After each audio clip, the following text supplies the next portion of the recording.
Well, thank you very much, Rob Barnett, for seeing me today. Well, meeting us, the In magazine, that's going to be going into all the hotels in London.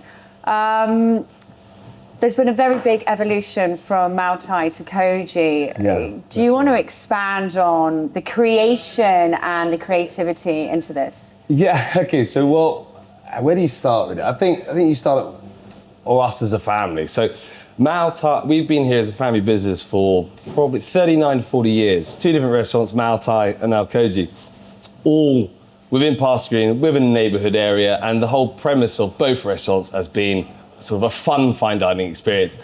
None of this sort of too much pomposity, high quality food, high quality wine list, but with a human interaction, a human response. You know, you can go into central London to a lot of sort of Mayfair style restaurants, which, you know, top-notch chefs, top-notch food, but fundamentally the experience is transactional. With us, in Mao Tai and in Koji, it's always been personal. You know, Mao Tai, you had my dad walking around with a glass of wine in his hand. I'm a little bit better behaved than my dad, but slightly. But with Koji, it's the same. You know, people come here for the food and the drinks offering, but mainly they come here for the staff as well. And for us as a family, my wife hanging around, me being around, it's a very family-run, independent, focused style of business. So yeah. So what was the process within changing the menu and going from? What was the process of creating Koji's menu? Creating Koji's menu? Yeah. I think it was about what was fashionable, what was sexy, and what I and what my family had an interest in, more importantly. You know, Mao Tai started out as a traditional Szechuan restaurant, evolved into an Asian fusion style restaurant, predating Hakkasan, but very similar to what Hakkasan became. And quite frankly, I wanted to do something different. My parents wanted to slightly retire, semi-retire.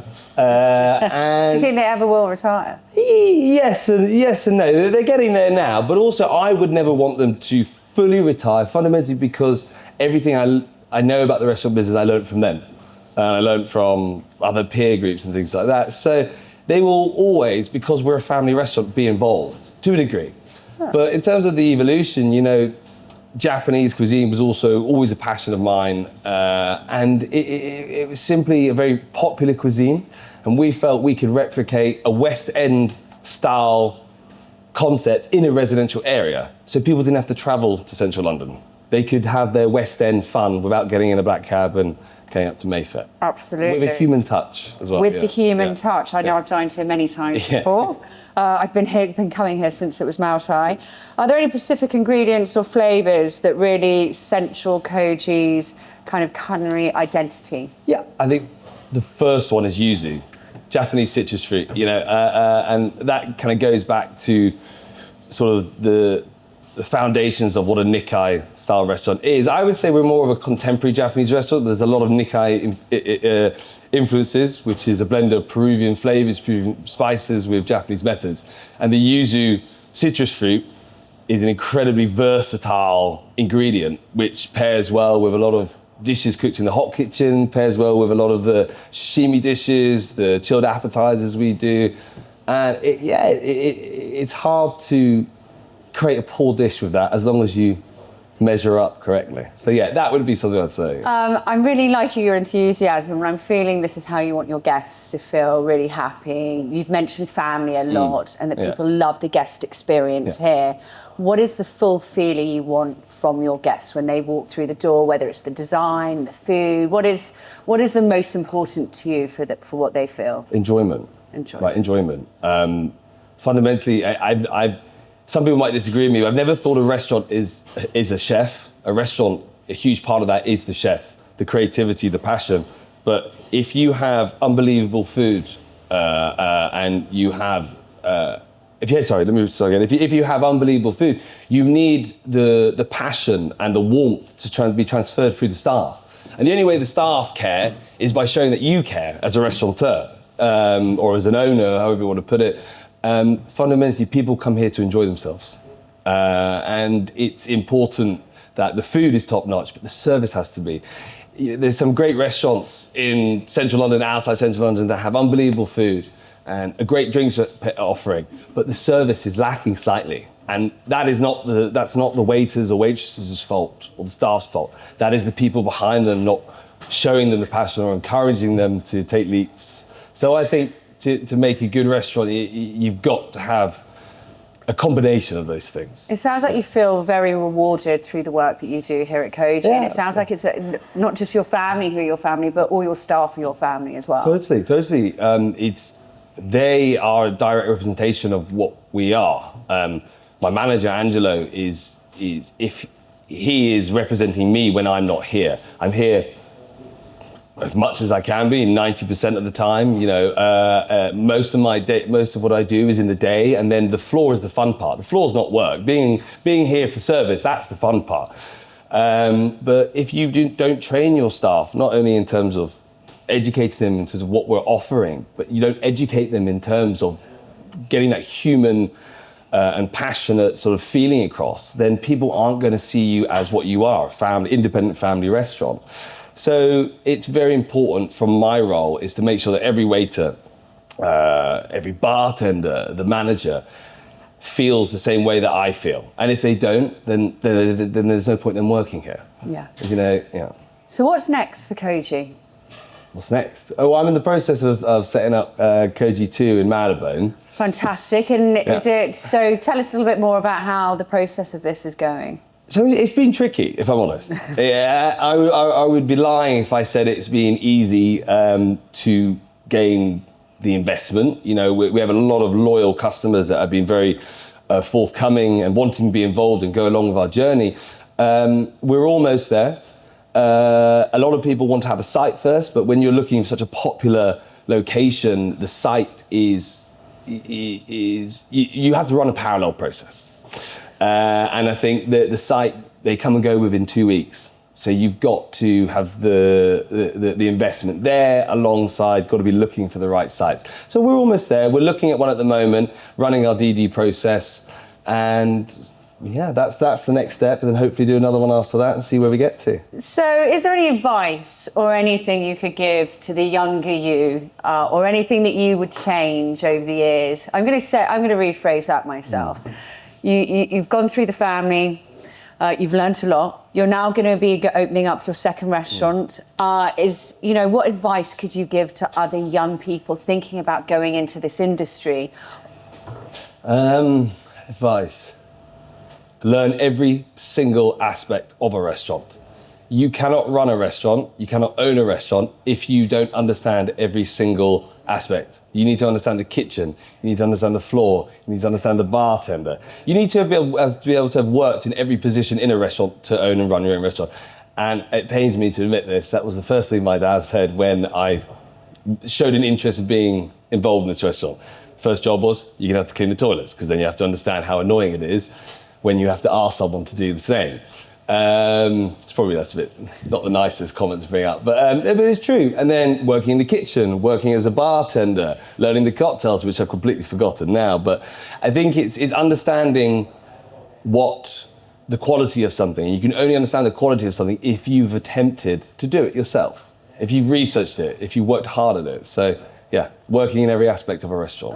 Anything that's particularly you feel is a huge achievement since taking over the main reins from your father? Anything in particular that comes to mind? There's two things. I would never in any shape or form say my father and my mother especially didn't run it in a way that I do. I think I'm a lot more present on the floor. But that was a different time. And also that was a different age. They were very heavily involved, owner, occupier, restaurateurs, but I take a very active role in being on the floor in the evenings. And that's how you have quality control. The wine list, wine's a huge passion of mine. It's a massive passion of mine. And it was a massive passion of my father's, but I probably developed the wine list over the last 4 years from going from a less eclectic list to a very eclectic list that it is now. Something that suits the city boys, right? But something that suits the wine snob or something like that. But it's all about value for money.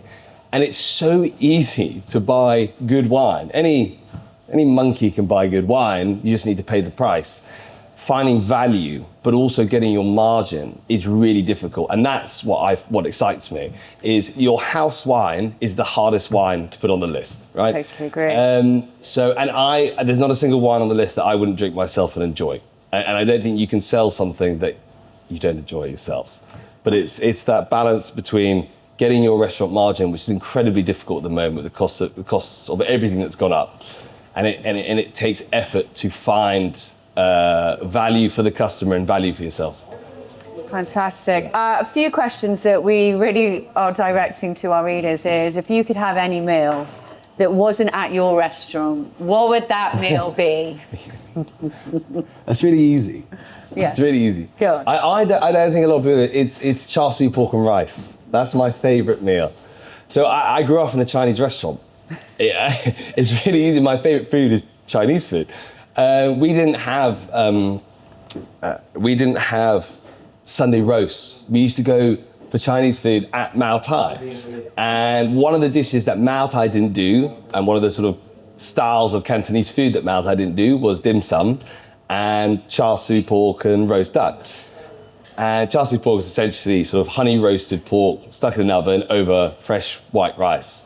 And for me, delicious. It's amazing. That's home. And I remember asking my dad when I was really young, why don't you do it? Why don't you do it? And he goes, because it's a specialist. It's a specialist style dish. And there are restaurants in Chinatown or other parts that they focus primarily on that alongside dim sum. But unfortunately, it's very hard to find good char siu pork and rice in London anymore. And another question I have to ask you, best bar in London?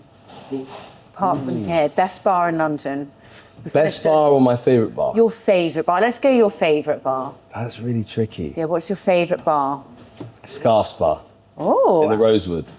That's my favourite bar. It is a very good bar. I have to give that to you. And you know why I like it? I like it because, okay, the menu, looking at the actual menu book, which I have to say I took inspiration from, it is very arty, very creative, but even you're in such a prestigious, cool venue, you don't feel like it's overly swanky and overly pompous. The staff, the way they've been trained, they've absolutely nailed it. You know, it's very human, very interactive, very a natural charm, and the quality of the cocktails are insane. But my favourite martini is from the Stafford. That's my favourite drink. Where's the Stafford? Just off St James's. So I've got a bit of romance there. My wife and I used to go there when we had money. Before children. And opening up a second restaurant. And opening up a second restaurant, yeah, And exactly. is Koji Marylebone going to mirror Koji Fulham, Kings Road? Yeah, absolutely. Koji in Fulham is we've prospered because we're a West End style restaurant in a residential area, which a lot of people would say, well, that's your niche, that's what makes you unique. But fundamentally, it's neighbourhood, it's that human, that personal interaction. Parsons Green is a little bubble of a village. Oh, a village feel, absolutely. In London, because that's what we always say. Exactly, and that's what Marylebone is. That's what Notting Hill is. You know, the parts of Hampstead are, and I think being a villagey style restaurant, an independent family style restaurant in a villagey area is where we prosper. Well, we wish that's you all the idea. Oh, sorry. Well, we wish you all the luck. Thank you so much for taking the time with me. Thanks. And thank you. Cheers, thank you.